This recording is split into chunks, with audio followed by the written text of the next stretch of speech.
대림절 특별 새벽기도의 첫날 오신 여러분들을 사랑하며 환영합니다. 이 시간 우리를 위해서 이 땅에 오신 주님을 기억하며 내 구주 예수를 더욱 사랑 함께 찬양하겠습니다.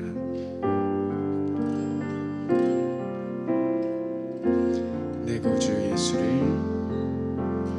내 구주 예수를 더욱 사랑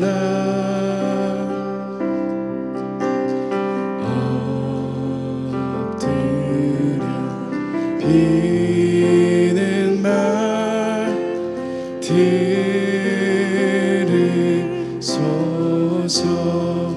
내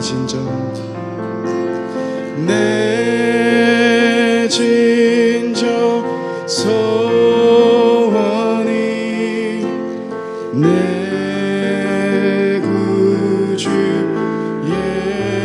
예수를 더욱 사랑 더욱 사랑. 이전의 세상 나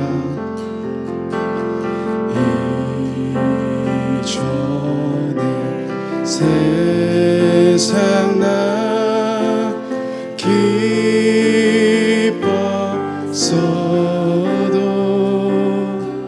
지금 내 기쁨은 오직 예수 담았네.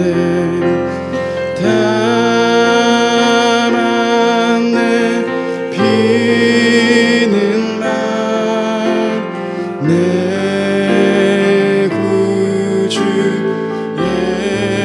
예수를 더욱 사랑 더욱 사랑. 이 세상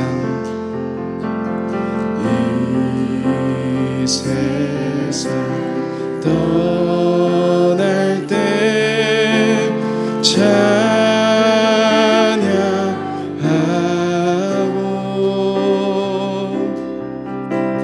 숨질 때 하는 말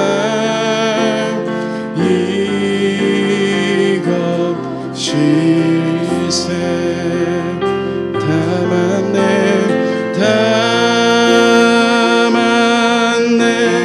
비는 말 내 구주 예수를 더욱 사랑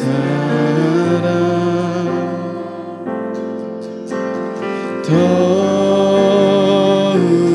사랑. 내 진정 소원이 내 구주 예수를, 내 진정 소원이 내 구주 예수를 더욱 사랑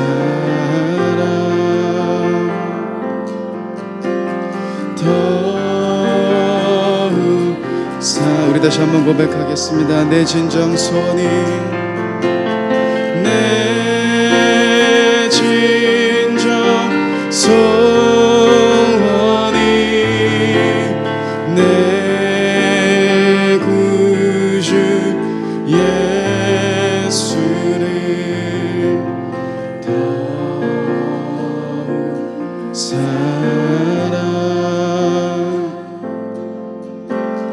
더욱 사랑.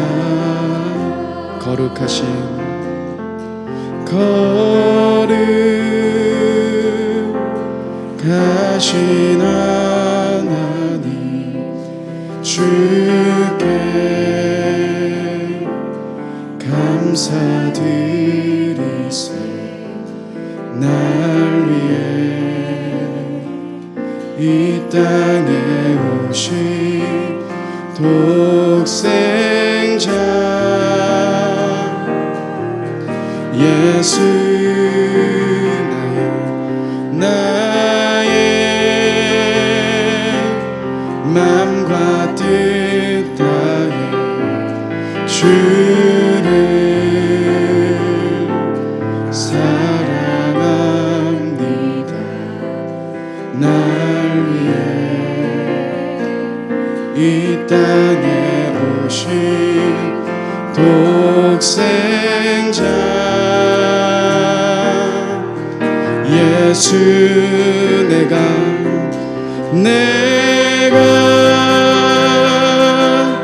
약할 때 강함주고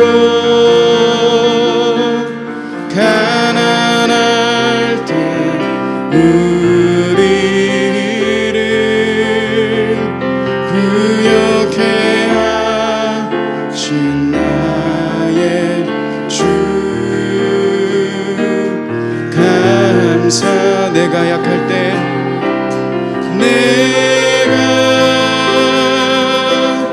약할 때 강함 주고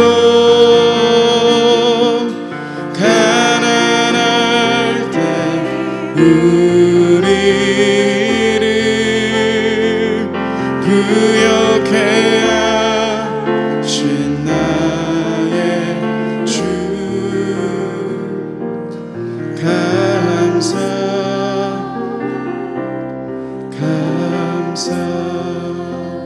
다시 한번 고백하겠습니다. 거룩하신 하나님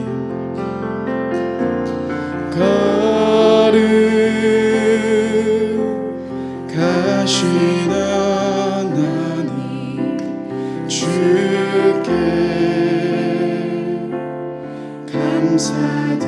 감사드리세 날 위해 이 땅에 오신 독생자 예수는 나의 맘과 뜻 다해 주를 사랑합니다.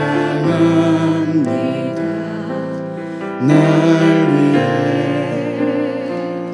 이 땅에 오신 독생자 예수 내가 약할 때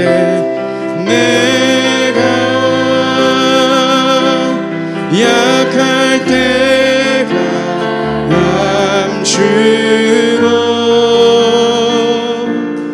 가난할 때 우리를 부욕해 하신 나의 주 감사 내가 약할 때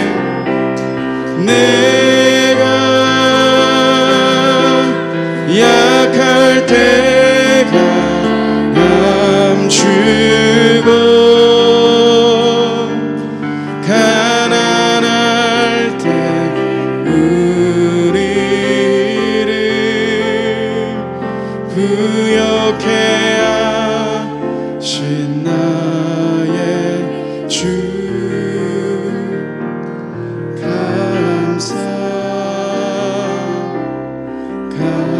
감사 왕이신 나의 하나님 왕이신 나의 하나님 내가 주를 높이고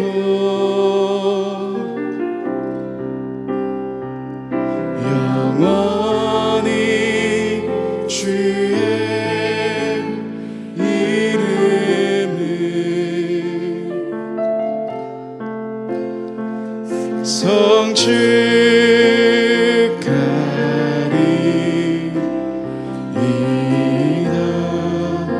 다시 한번 고백하겠습니다. 왕이신 나의 하나님, 왕이신 나의 하나님,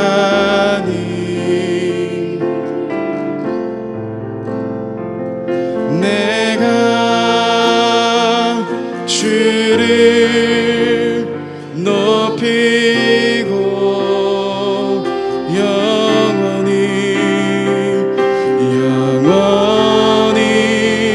주의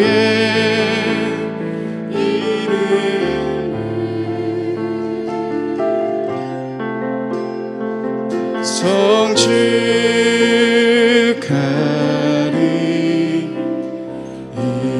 우리의 마음을 다해서 다시 한번 고백하겠습니다. 왕이신 나의 하나님, 왕이신 나의 하나님,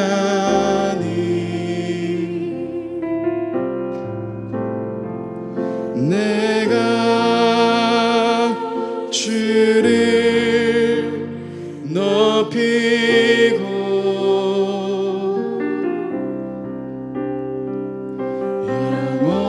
영원히 주의 이름을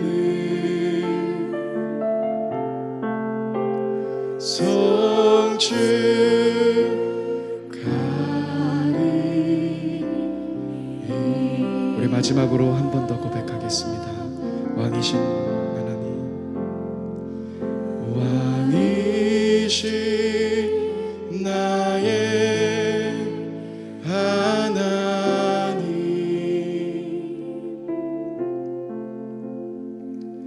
내가 주를 높이고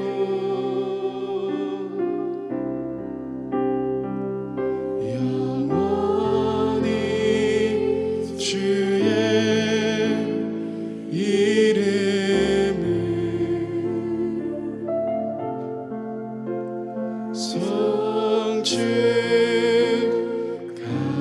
성축하리. 여러분, 이 시간 잠잠히 왕이신 주님을 바라보며 나아가십시다. 이 땅에 오신 왕이신 주님, 우리가 주님을 기대합니다. 주님을 바라봅니다. 이 시간 잠잠히 그 주님을 바라보며 함께 기도하며 나아가겠습니다. 함께 기도하겠습니다.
그 맑고 환한 밤중에 무전사 내려와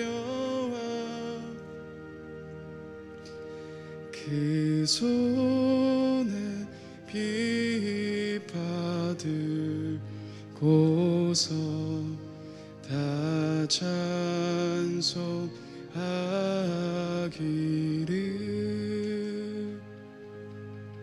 평강의 왕이 오시니 다 평안하여라.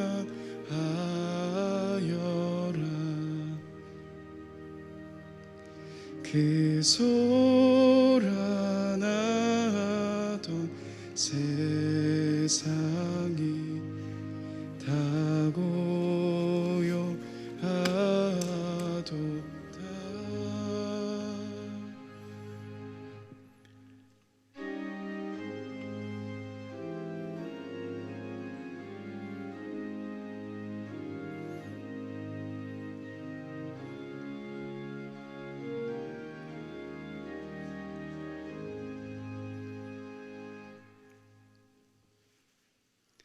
세상 권세 멸하시고 만왕의 왕으로 오신 주님을 기다립니다. 아멘. 주 예수여 어서 오시옵소서. 세상의 어둠을 물리치고 빛으로 오신 주님을 기다립니다. 아멘. 주 예수여 어서 오시옵소서. 우리 주님 오심을 기대하며 다 같이 박수하시겠습니다. 우리 자리에 일어나셔서 찬송가 112장 2절부터 함께 찬양하시겠습니다.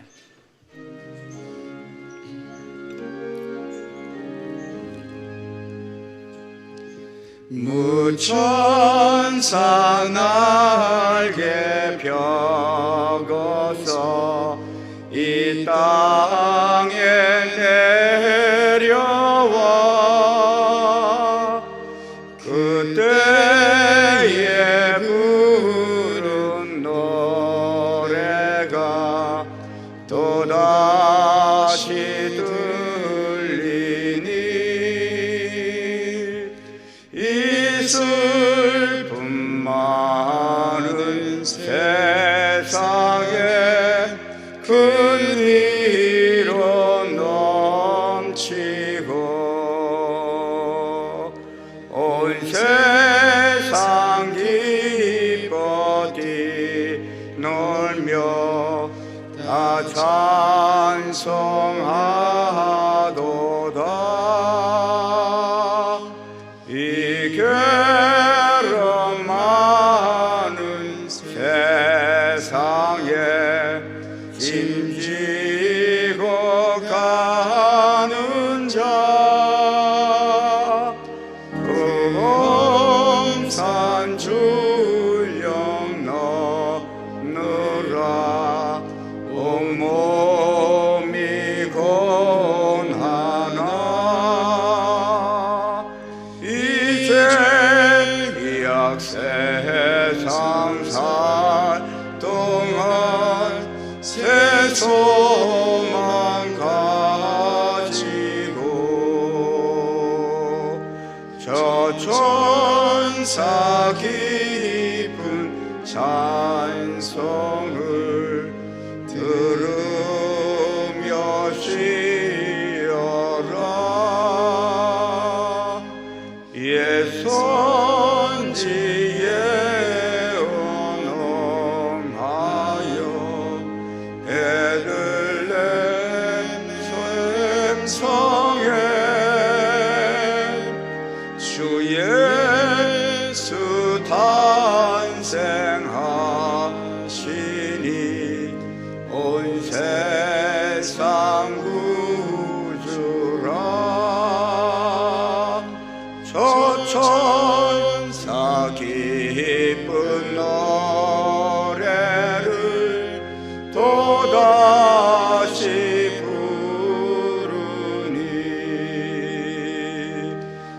온 세상 사는 사람들 다 와다바도다.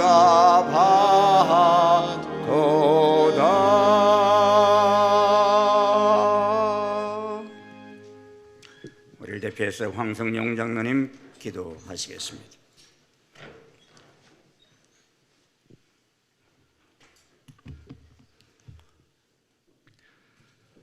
말씀으로 천지를 창조하시고 흑암 중에 있는 이 땅을 밝히시기 위해 생명의 빛으로 오신 만왕의 왕 예수 그리스도의 은혜로 우리를 하나님의 자녀 삼으시고 영생을 소유하게 하심을 감사드립니다. 대림절 첫날 새벽을 깨우며 특별 기도회를 시작합니다. 우리의 마음과 뜻과 정성을 다해 하나님께 경배해 드리오니 하나님이 영광과 존귀를 홀로 받아 주시옵소서. 아버지 하나님, 공중의 권세 잡은 자 사탄이 하나님을 대적하여 동성애 사상을 조장하고 종교 혼합주의로 세상을 미혹합니다. 또한 2년여 동안 코로나19의 전염의 공포는 교회 예배와 사역을 위축시키는 영적으로 매우 어려운 세태 속에서 주님의 재림이 가까움을 바라봅니다. 이렇게 영적으로 매우 혼란한 시대 속에서 예수 그리스도의 보혈로 우리가 더욱 정결하게 되어 거룩하신 하나님과 항상 동행함으로 하나님과 마음이 합한 자가 되게 도와주옵소서. 그리고 우리의 삶이 하나님 앞에 온전한지 겸허히 돌아보며 회개에 합당한 열매를 맺도록 인도하시며 주님 주시는 능력으로 세상이 주는 두려움과 근심과 걱정을 물리치고 예수 안에서 참 자유와 평강을 누리는 복된 대림절기 되도록 충만한 은혜를 내려 주시옵소서. 주님, 영육간의 어려운 상황 속에서도 특별 기도를 통해 우리의 영성이 회복되고 가정과 교회가 말씀과 기도로 충만케 하여 주시고 세속의 물결 속에 흩날리지 않고 세상과 구별되게 하시며 사랑으로 연합하게 도와주시옵소서. 그리고 누구도 앞날을 예측하기 힘든 시대에 우리가 의지할 곳은 진정 하나님밖에 없음을 인식하고 온 교회와 민족이 하나님 앞에 교만함과 패악함을 깨닫고 마음을 찢는 애통함으로 회개하여 치유와 회복의 은총을 누리게 하옵시며 복음으로 평화적 민족 통일을 이루어 만방의 하나님의 이름을 높이는 복된 민족 되게 인도하여 주옵소서. 고영철 목사님 선포하시는 능력의 말씀이 우리를 새롭게 하사 충성된 예수 그리스도의 제자여 군사되어 광야를 극복하고 믿음의 계보를 이어가며 끝까지 승리하는 자 되어 주님 다시 오실 때 기쁨으로 주를 영접하며 영광된 보좌로 나아가게 인도하여 주옵소서. 왕중왕으로 다시 오실 우리 구주 예수 그리스도의 존귀하신 이름으로 기도드립니다. 아멘.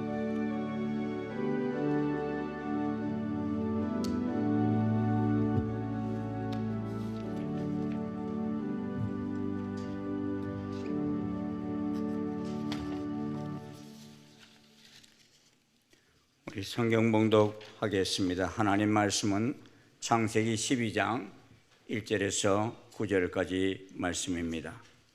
창세기 12장 1절에서 9절까지 말씀. 우리 성경 봉독은 김준현 집사님, 김선우 집사님의 딸, 일청년부 간사인 김민지 청년이 성경 봉독하도록 하겠습니다. 여호와께서 아브라함에 이르시되 너는 너의 고향과 친척과 아버지의 집을 떠나 내가 내게 보여줄 땅으로 가라. 내가 너로 큰 민족을 이루고 내게 복을 주어 내 이름을 창대하게 하리니 너는 복이 될지라. 너를 축복하는 자에게는 내가 복을 내리고 너를 저주하는 자에게는 내가 저주하리니 땅의 모든 족속이 너로 말미암아 복을 얻을 것이라 하신지라. 이에 아브라함이 여호와의 말씀을 따라 갔고 롯도 그와 함께 갔으며 아브라함이 하란을 떠날 때에 75세였더라. 아브라함이 그의 아내 사레와 조카 롯과 하란에서 모은 모든 소유와 얻은 사람들을 이끌고 가나안 땅으로 가려고 떠나서 마침내 가나안 땅에 들어갔더라. 아브라함이 그의 땅을 지나 세겜 땅 모레 산 상수리 나무에 이르니 그때 가나안 사람이 그 땅에 거주하였더라. 여호와께서 아브라함에게 나타나 이르시되 내가 이 땅을 내 자손에게 주리라 하신지라. 자기에게 나타나신 여호와께 그가 그곳에서 제단을 쌓고 거기서 베델 동쪽 산으로 옮겨 장막을 치니 서쪽은 베델이요 동쪽은 아이라. 그가 그곳에서 여호와께 제단을 쌓고 여호와의 이름을 부르더니 점점 남방으로 옮겨갔더라. 아멘. 우리 학가다 말씀 히브리서 4장 12절 말씀 세 번 학가다 하도록 하겠습니다. 히브리서 4장 12절 말씀. 하나님의 말씀은 살아있고 활력이 있어 좌우의 날선 어떤 것보다도 예리하여 혼과 영과 및 관절과 골수를 찔러 쪼개기까지 하며 또 마음의 생각과 뜻을 판단하나니. 히브리서 4장 12절 말씀. 히브리서 4장 12절 말씀. 하나님의 말씀은 살아있고 활력이 있어 좌우의 날선 어떤 것보다도 예리하여 혼과 영과 및 관절과 골수를 찔러 쪼개기까지 하며 또 마음의 생각과 뜻을 판단하나니. 히브리서 4장 12절 말씀. 히브리서 4장 12절 말씀. 하나님 말씀은 살아있고 활력이 있어 좌우의 날선 어떤 것보다도 예리하여 혼과 영과 및 관절과 골수를 찔러 쪼개기까지 하며 또 마음의 생각과 뜻을 판단하나니. 히브리서 4장 12절 말씀. 아멘. 오늘 하나님 말씀 우리 가슴에 새겨져서 우리는 놀라운 변화를 일으키시는 큰 역사가 이 대림절기에 시작되시기를 주의 이름으로 축원합니다.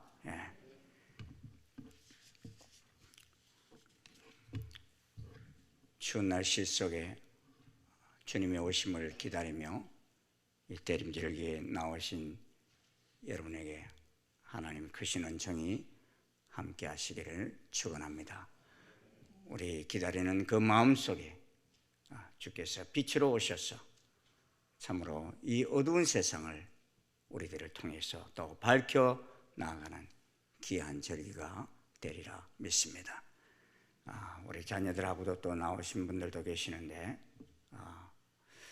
우리 자녀들에게 이렇게 주님 오심을 소개하고 가르칠 수 있다는 것이 얼마나 감사한 일인지 모릅니다.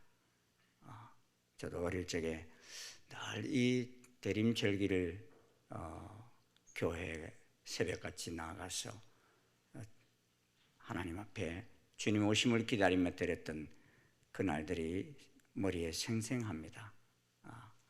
그것이 참 평생에 우리 가슴에 이렇게 깊이 남는 은혜의 시간이 아닌가 생각합니다. 이 절기를 자녀들과 잘 보내십시오. 정말 가정 안에서도 주님의 오심을 날 찬양하며 예배할 때 이 자녀들이 가슴속에 우리가 어릴 때 먹었던 음식, 어릴 때 했던 그 모든 신앙생활, 이것이 평생을 살아가는 데 있어서 큰 힘이 되어지리라 믿습니다. 크신 은총으로 끝까지 승리할 수 있기를 주의 이름으로 축원합니다. 오늘 우리 첫 시간 이 대림절을 통해서 광야를 극복한 믿음의 사람들을 같이 나누어 보고자 합니다. 그래서 첫 번째 시간에 우리 아브라함으로 가나안으로의 부르심을 같이 말씀을 나누고자 합니다. 사람이 한평생을 살면서 늘 똑같은 상황에서만 사는 경우는 거의 없습니다. 어떤 때는 자신이 1%도 예측하지 않았던 광야의 삶을 만납니다. 어떤 사람은 보정을 잘못 써서 하루아침에 평안하던 모든 삶이 다 깨어지고 알거지가 되기도 하고, 사기를 당하여 가족을 떠나 산속에서 혼자 들어가 살기도 하고, 건강하던 사람이 시한부인생으로 몰리기도 합니다. 또 사랑하는 가족마저도 예측하지 못한 어려움을 겪는 등 수많은 인생 여정들이 우리들 속에 몰려오는 것을 보게 됩니다. 그때마다 우리는 많이 당황하기도 하고 또 놀라기도 하며 어찌할 바를 몰라 하기도 합니다. 그런데 이런 광야로 부르심을 당하는 사람들을 보느라면 하나님을 믿지 않는 사람만이 아닙니다. 성경을 읽다 보면 하나님 앞에서 쓰임받던 많은 사람들이 이런 광야로 내몰리는 삶을 사는 것을 보게 됩니다. 그리고 이 광야의 삶 앞에서 어떤 이들은 유약하게 무너져가는 사람들도 있고 또 이 광야의 삶을 잘 이겨내고서 일약 온 세상 속에 참으로 유명해진 그런 많은 사람들도 있습니다. 오늘 우리는 이 광야로 부르심을 받은 믿음의 사람들의 여정 가운데서 제일 먼저 믿음의 조상으로 일컫는 아브라함의 삶을 보고자 합니다. 사람들은 하나님께서 아브라함을 부르실 때 갈대아 우르 같은 광야에서 약속의 땅 가나안으로 불러내셨다 이렇게 말합니다. 그런데 사실상 그 당시 삶의 환경을 보면요, 갈대아 우르보다 가나안은 훨씬 더 살기 힘든 곳이었어요. 아브라함이 본래 살던 고향은 우르입니다. 창세기 11장 28절에 보면 하란은 그 아비 데라보다 먼저 고향 갈대아인의 우르에서 죽었더라라고 기록하고 있습니다. 하란이 누구인가 하면은 아브라함의 동생입니다. 이 아브라함의 아버지 데라가 낳은 자식이 아브라함과 나홀과 하란이라고 했는데 그 집에도 보면은 아픔이 있었음을 보게 됩니다. 세 아들 중에 막내 아들이 죽었습니다. 그런데 그 하란은 롯을 낳고 죽었으며 그 아버지 데라보다 먼저 고향 갈대아인의 우르에서 죽었습니다. 이런 일이 있고 이후에 아브라함은 사레와 함께 결혼을 했습니다. 그런데 이 데라의 가족은 처음 갈대아인의 우르를 떠나 가나안으로 떠나고자 하였습니다. 하지만 가고자 하기는 하였지만 가지는 않고 중간에 하란 땅에 이르러 거기서 거류하였습니다. 그리고 아버지 데라는 그 하란에서 죽었습니다. 그리고 아버지 데라가 이동할 때는 여러분 성경을 잘 보십시오. 여호와 하나님의 이름이라는 말이 한마디도 적혀 있질 않아요. 무슨 말입니까? 하나님의 부르심을 따라 움직였다기보다는 데라 자신의 의지에 따라 움직였음을 알 수 있습니다. 저는 오래전에 이 하란 땅을 가보았습니다. 지금은 터키 남동부 지역에 있는 도시인데 시리아와 거의 국경을 이루는 곳으로 전쟁으로 인해서 지금은 가기가 쉽지 않습니다. 그런데 아브라함 시절의 이 하란은 교통의 중심지였어요. 우리나라로 말하면 대전 같은 그런 도시다 이렇게 생각하시면 됩니다. 그러기에 아브라함의 아버지 데라가 출발한 갈대아 우르나 하란은 세상 사람들 보기에는 광야가 아닙니다. 갈대아 우르는 어떤 땅입니까? 제가 가지고 있는 이 성경 해설에는 이렇게 기록하고 있어요. 우르는 수메르 문화의 중심지이다. 월신 난나를 섬기는 많은 신전들이 있었다. 바벨론 시대에서 주전 6세기까지 그 지역에 유프라테스 강 항구를 이용하기 쉽게 되어 있었습니다. 그리고 우르는 갈대아의 대표적인 성읍이었습니다. 주전 천년경 갈대아인들이 이곳에 들어오면서부터 갈대아 우르라고 불리게 되었는데 아브라함이 살던 당시 대단한 번영을 누리고 있던 곳이었습니다. 슈메르 문화의 중심지라는 말은 그만큼 살기 좋은 도시였다는 말입니다. 우리가 지도를 통해 보아도 그것은 4대 문명의 발상지인 것을 볼 수 있습니다. 그리고 우르나 하란은 결코 광야가 아니었습니다.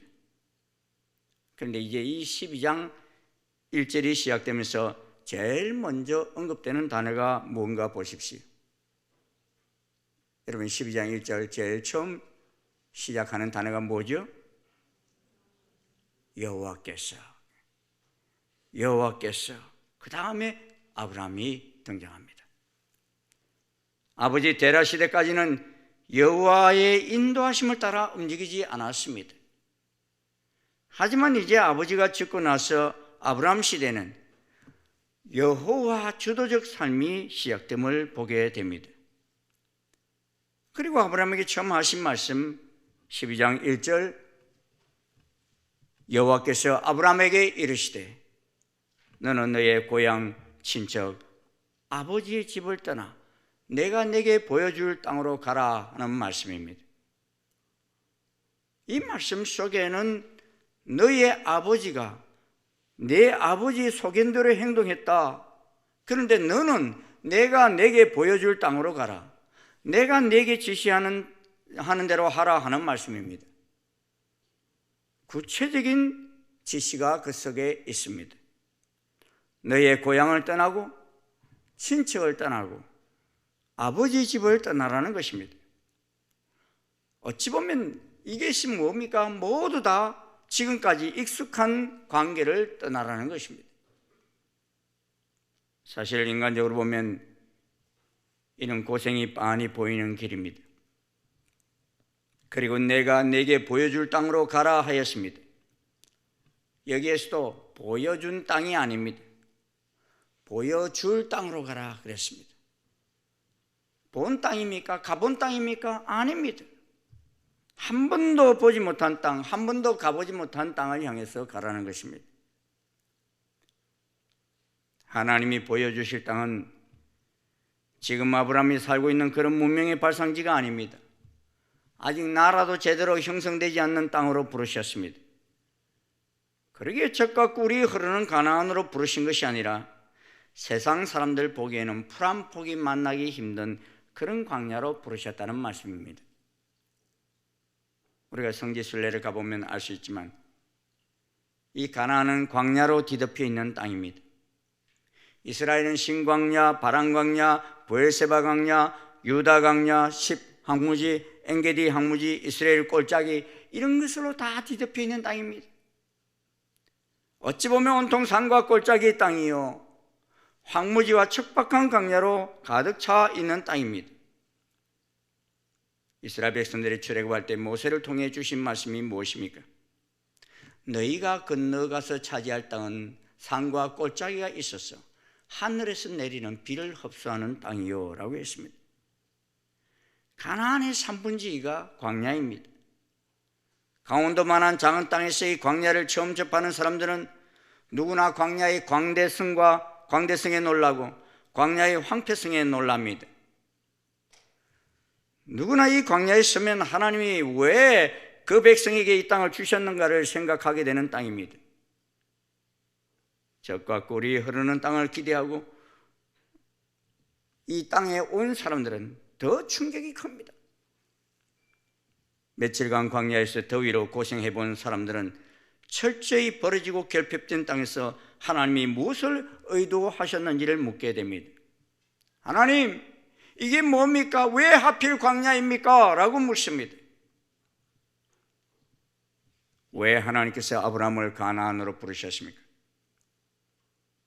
첫째는 철저히 여호와를 의지하는 믿음의 삶을 요청하신 것입니다. 지금까지는 환경을 의지했습니다. 친척과 아비를 의지했습니다. 그런데 이 가나안에서는 더 이상 고향에서 누릴 수 있는 혜택이 없습니다. 친척과 아비를 의지할 수도 없는 것입니다. 어찌 보면 세상적으로 더 이상 의지할 대상이 없어져 버린 곳이 가나안입니다. 그리고 이제는 자신이 결단해야 할 때 하게 하셨습니다. 아버지가 죽은 이후에 부르셨기에 아버지 핑계도 할 수 없게 되었을 때 부르셨습니다. 어미 독수리가 새끼를 자립시킬 때 하는 일이 있습니다. 그것은 그동안 평안하게 생활했던 둥지를 허물어 버리는 것입니다. 둥지를 허물지 않으면 결코 새끼들은 그 둥지에서 나오려고 하지 않기 때문입니다. 그리고 절벽에서 밀어냅니다. 날개짓을 하게 하는 것입니다. 어찌 보면 엄밀로서 너무 야박하고 몰인정한 것처럼 보입니다. 하지만 이러한 과정이 없이는 결코 새로운 세계를 경험할 수 없기 때문에 그리하는 것입니다. 하나님께서 아브라함을 가나안으로 부르신 것도 마찬가지입니다. 아무것도 의지할 곳이 없는 것으로 이끄심으로 말미암아 전적으로 살아계신 하나님의 인도하심을 깊이 경험하게 한 것입니다. 고향과 친척과 아버지 집이란 내게 익숙한 환경입니다. 안전하게 여기지는 곳입니다. 편안한 곳입니다. 그런데 이러한 모든 익숙한 환경으로부터 완전히 떠나라는 것입니다. 하나님은 우리를 믿음의 사람으로 이끌기 위해서 가끔은 완전히 결핍의 세상, 광야 같은 세상으로 우리를 내몰 때가 있습니다. 여러분, 신약 성경에도 보면 하나님의 놀라운 역사와 기적이 언제 일어났습니까? 완전히 인간적으로 보면 결핍된 상태, 소망이 없는 이러한 때에 그러한 일을 이루셨죠. 가나 혼인잔치에 포도주가 다 떨어졌을 때, 당장 어디 가서 포도주를 구할 수도 없는, 지금은 슈퍼마켓 가서 살 수 있지만 그때 당시에는 집집마다 다 담았기 때문에 떨어지면 금방 구할 수가 없어요. 이런 때 주님은 하인들에게 뭐라고 말합니까? 물을 떠서 연회장에게 갖다 주라고 하죠. 무엇을 의도하십니까? 믿음이 없이는 물을 떠서 어떻게 연회장에게 갖다 줄 수 있습니까? 그런데 갖다 주었을 때 그것이 물이 포도주로 변하는 역사를 보았습니다. 이를 통해서 주님의 영광을 받으셨다 그랬습니다. 이스라엘 백성 200만 명을 데리고 농사도 짓지 못하는 상황에서 40년 동안 광야에서 살게 하셨습니다. 여러분, 그 시내산, 그 이스라엘 백성들이 지나갔던 그 광야를 성지순례 가면은 이렇게 이집트에서부터, 카이로에서부터 쭉 차를 타고 가는데, 아무리 생각해도 우리는 그런 생각이 들어요. 이 광야 40년을 어떻게 살았을까? 한두 명도 아니고 특수부대도 아니고 어린아이들까지 온 가족을 다 데리고 200만 명이나 되는 그 많은 무리들이 이 광야길을 어떻게 갈 수 있었을까? 사람으로서는 상상이 되지 않습니다. 그런데 거기를 누가 인도하셨어요? 하나님이 인도하신 것입니다. 철저하게 믿음이 없이는 살 수 없는 그곳으로 이끌어내셔서 이 우주 만물을 다스리시는 하나님을 경험하게 했던 것이 바로 광야 40년의 삶이었던 것입니다.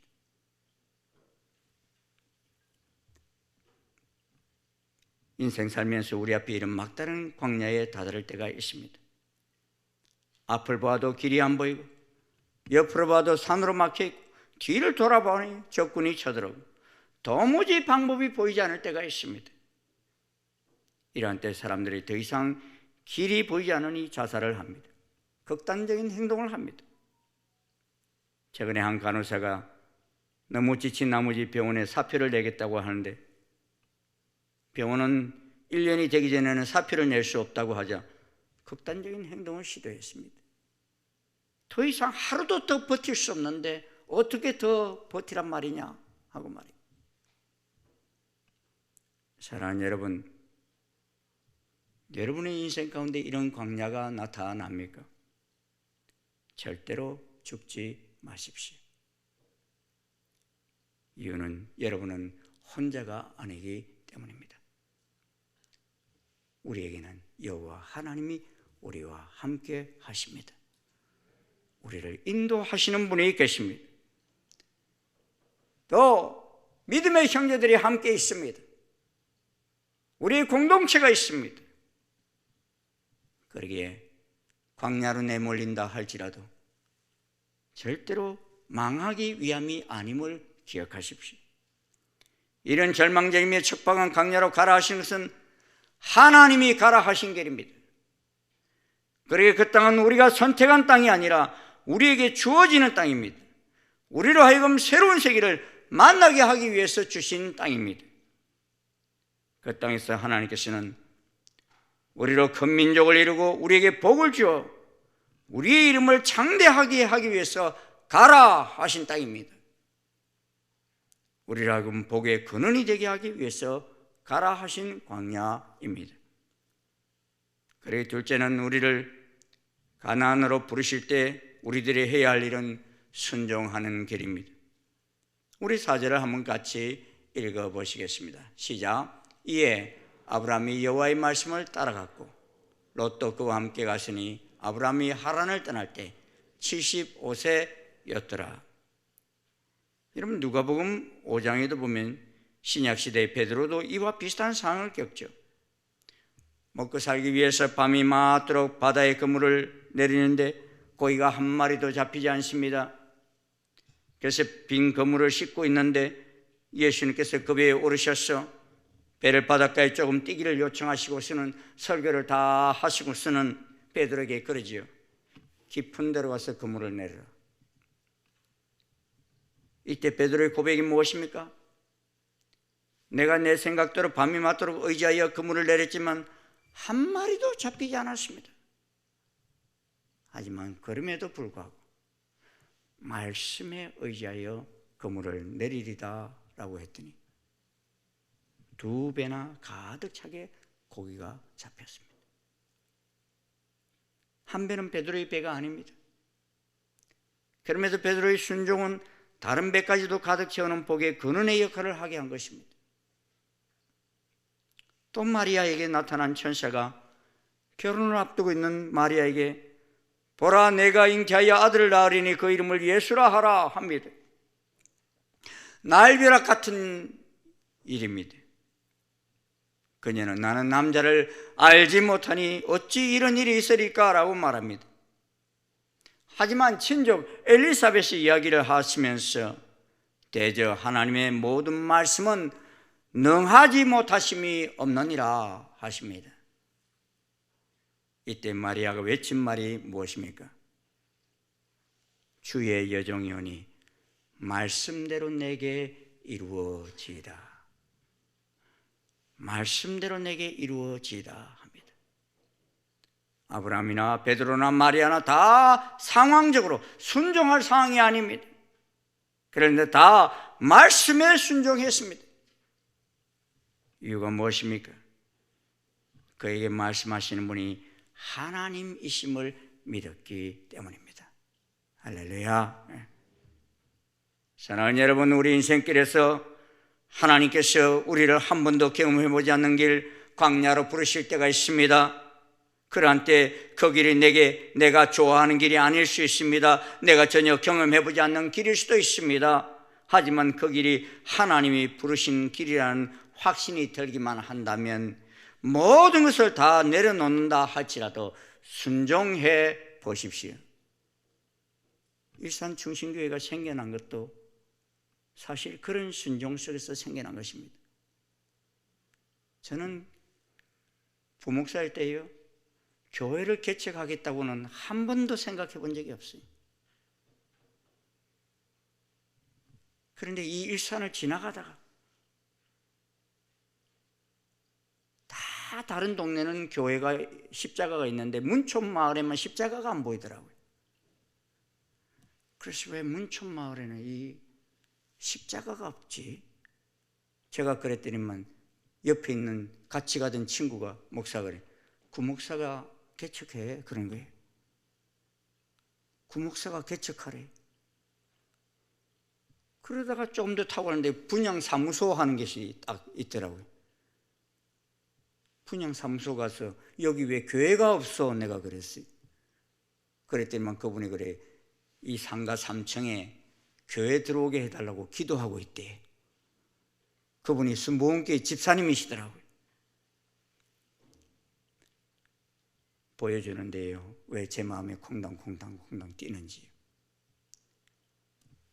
제가 집에 와서 아내에게 그랬어요. 여보, 우리 일산에 30-40평 개척 시작하면 어때? 그러니까 깜짝 놀라면서 하는 말이에요. 내가 얼마 전에 기도원에 가서 기도하는데 당신 남편 내년에 30-40평 개척한다고 해. 그 원장님이 그런 기도를 해줬다는 거예요. 그 말이 딱 똑같잖아요. 30-40평에서 개척하자 그랬는데 아내가 똑같은 말을 들었다는 거예요. 왜 30-40평인 줄 아십니까? 그 평수가 37.5평이었어요. 저는 그때 뭘 딱 깨달았는가 하면, 아, 이게 하나님이 계획하신 일이었구나. 내가 계획한 일이 아니라 하나님이 계획하신 일이었구나. 그래서 저는 두말하지 않고 박정수 목사님께 목사님 일산에 개척하겠습니다 말씀드렸고, 어찌 보면요 지적도도 한번 떼보지 않고 일산에 개척을 했어요.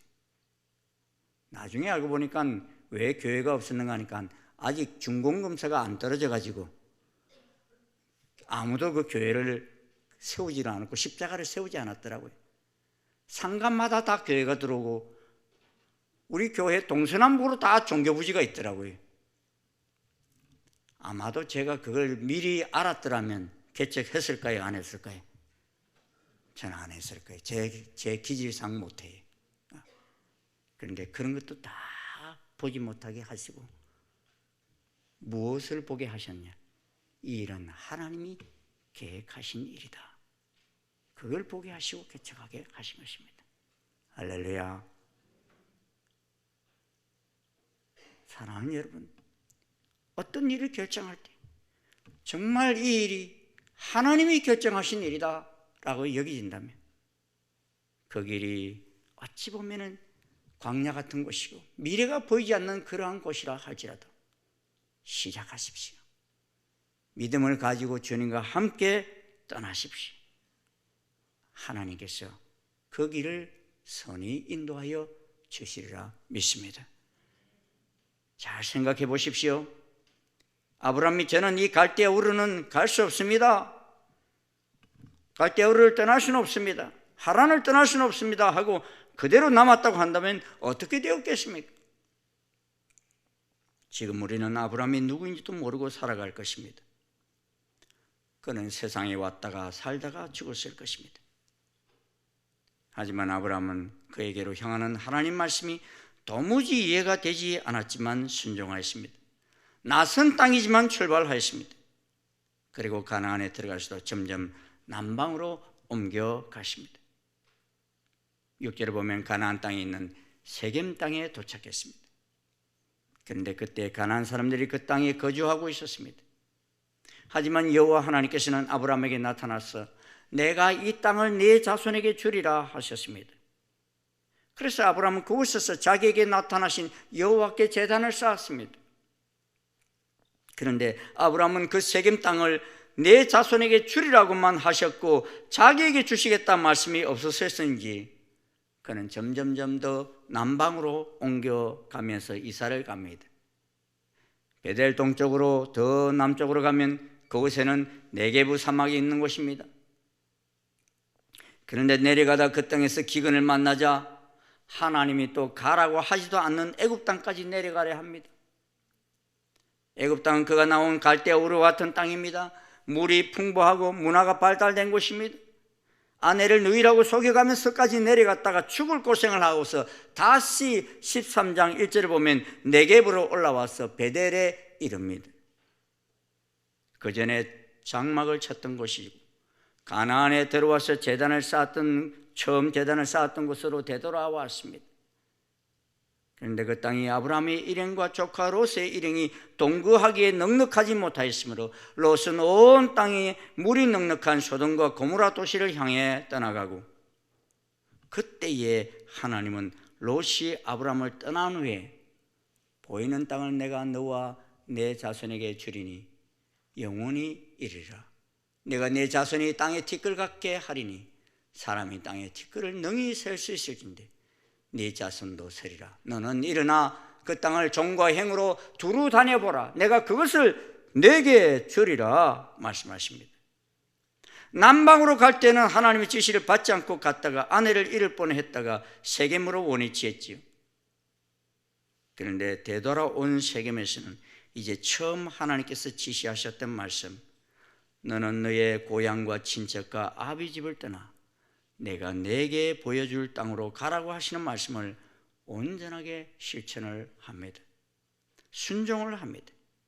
그때 헤브론을 중심으로 동서남북에 보이는 땅들을 보여주셨습니다.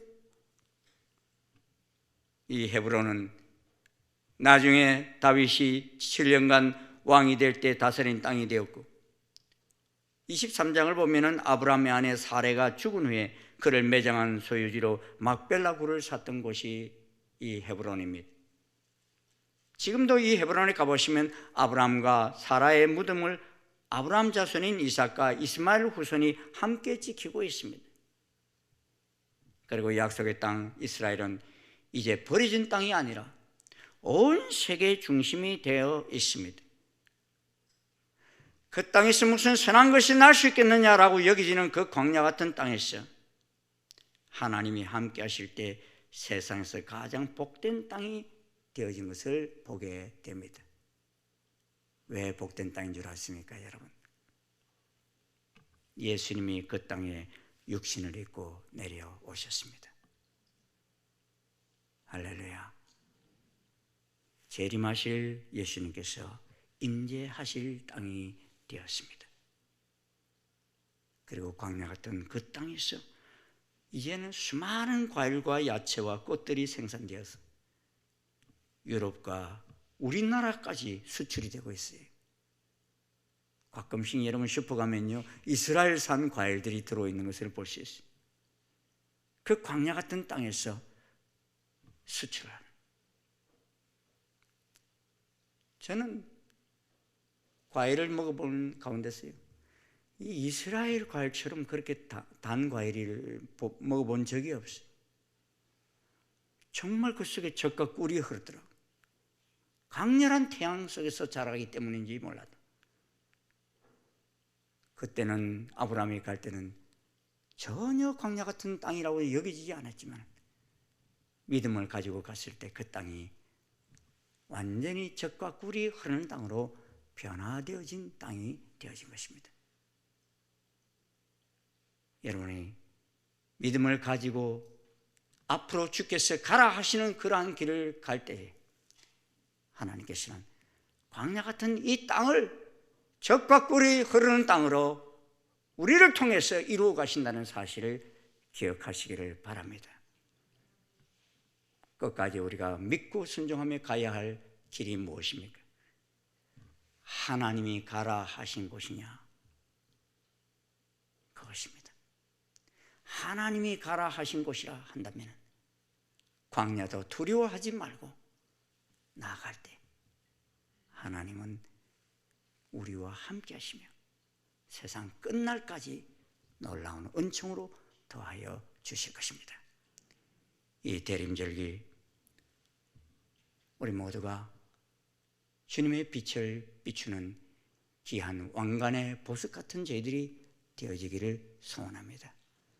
빛 대신 주님을 우리의 가슴에 안고서 어두운 세상에 우리가 감으로 말미암아서 그 세상이 밝아지는 세상 이루어갈 수 있기를 주의 이름으로 축원합니다. 축원합니다. 예, 우리 함께 기도하겠습니다.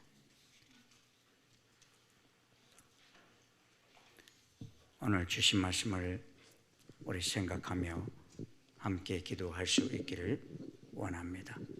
하나님, 세상이 광야 같은 이 세상이 몰려오고 있지만 주님 하시는 일이라면 저희들 두려워하지 않겠습니다.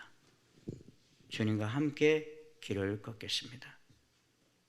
주님 손 붙들고 저희들 주님이 이끄시는 대로 나아가겠습니다.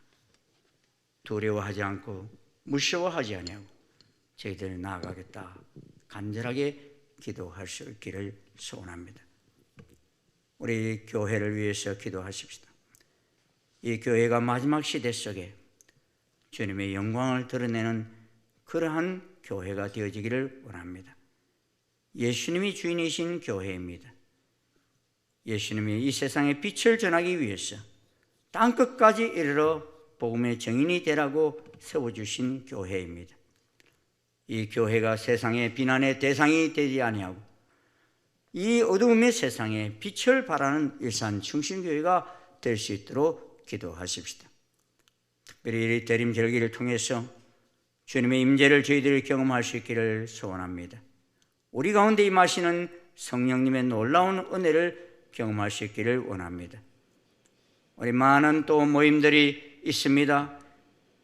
우리 한나 기도회와 또 순장 모임과 다락방 예배와 이 모든 모임들 속에 성령님 함께하여 주셔서 참으로 코로나로 인해서 무기력했던 우리의 영혼들이 깨어나는 귀한 시간들이 되어질 수 있도록 기도하십시다. 우리 나라를 위해서 기도하십시다. 위드 코로나 상황이 이 확산세가 멈춰지기를 기도하십시다. 지금은 이 코로나보다 더 또 무서운 변이 바이러스 오미크론이 또 온 세계에 퍼져나가고 있습니다. 많은 사람들은 두려워하고 있습니다. 염려하고 있습니다. 다시 나라들이 문을 끌어 잠그고 있습니다. 하지만 이러한 모든 상황 속에서도 우리는 두려워하지 아니하고 나아갈 수 있기를 원합니다. 역사를 주관하시는 하나님의 손길을 바라보면서 우리가 철저히 하나님 앞에서 회개해야 할 일이 무엇인지, 우리가 애굽으로 내려갔던 일이 무엇인지 그것을 돌이켜 회개하고서 주님 말씀하신 그곳으로 다시 나아가는 저희들이 될 수 있도록 기도하십시다. 열방을 위해서 기도하기를 원합니다. 특별히 이스라엘 땅을 위해서 우리 기도하십시다. 미국이나 온 세계 속에 반유대주의가 눈에 띄게 증가하고 있습니다. 그런데 이러한 일로 통해서 어떤 일이 일어나고 있는가 하면 많은 유대인들이 그 일로 인해서 이스라엘로 돌아가는 알리야 운동이 일어나고 있습니다. 환난, 핍박이 도리어 하나님의 뜻을 이루어가는 역사가 일어나고 있습니다. 에티오피아에서도 약 8,000명의 메시아닉 유대인들, 예수님을 믿는 그러한 유대인들이 지금 내란 가운데서 생명의 위협을 겪고 있습니다. 그들도 지금 이스라엘로 돌아가려고 하는 많은 운동이 일어나고 있습니다. 이 환난 속에서 하나님의 뜻이 이루어져 가는 모습들을 보게 됩니다. 하나님께서 함께 해주셔서 정말 우리들의 기도를 통해서 하나님께서 마지막 이루시겠다 했던 이 놀라운 역사들이 아름답게 잘 이루어져 갈 수 있도록 간절하게 기도하시기를 원합니다. 우리 가정을 위해서 기도합시다. 우리 다음 세대를 위해서 기도합시다. 하나님, 우리 어린이 자녀들 끝까지 이 마지막 속에서, 삶 속에서 승리할 수 있는 저희들 되게 해주시고 한 심령도 우리의 자손들 가운데 지옥 백성 되는 심령 없게 도와주시고 하나님을 영화롭게 하는 아브라함의 자손들 되어서 복의 근원으로 이 세상을 살아가게 해달라고 간절하게 기도하십시다. 우리 주님 세 번 부르짖고 간절하게 기도하겠습니다. 주여, 주여, 주여. 아버지 하나님 감사합니다. 저희들에게 대림절 아버지 하나님 첫날 아버지 하나님 시작할 수 있는 은혜를 더하여 주신 은총을 감사합니다.